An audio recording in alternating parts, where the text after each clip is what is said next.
My name is Kathie Kishaba, and I'm a native Northern Californian. I professionally work for the state of California and have been a public servant for all of my professional career. Many, many years ago, I was actually a juror on a very difficult child abuse case.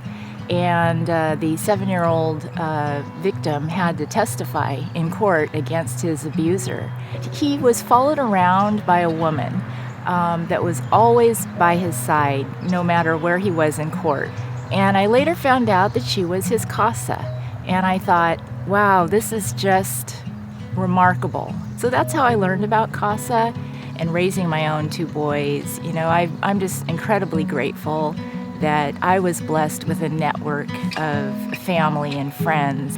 And I know there are kids out there that just don't have that. And I, really wanted to give back so that, every child should be able to experience happiness and joy and fun times. If I can do that for one child, I think that's really why I became a CASA.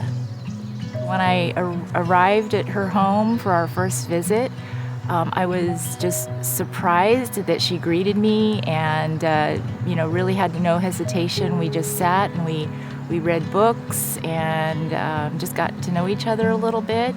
And it was just really calm and just incredibly rewarding to finally have that connection and to know that I'd be able to spend time with her. For me, it's the little things. It's when I go to pick her up for a visit and she's got this radiant smile and a big outstretched arms ready to give me a hug. It's the times that we go leisurely walking through a park and she'll just reach out and grab my hand so that we can hold hands as we're walking along. And, when reading books, she'll lean over, and one time she actually just leaned over and gave me a hug, and it was just out of the blue. And for me, those are the types of moments that you realize you're connecting with this child and you're building their sense of safety and security, which is something they haven't been able to experience in their young lives. I would say to folks that feel that maybe they don't have time, thinking, how am I going to fit this in? How am I going to fit in weekly visits and court dates and meetings with social workers? You just end up finding a way. And sometimes other things just become lower priorities because your CASA youth is, who you're advocating for. And for me, I've found that it's easy now to find the time.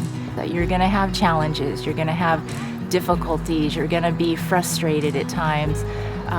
But, it's also the rewarding side of being a CASA that I think keeps all of us volunteers coming back and just doing it without any hesitation. The rewards of seeing a child grow and develop and becoming more confident and secure is really what it's all about.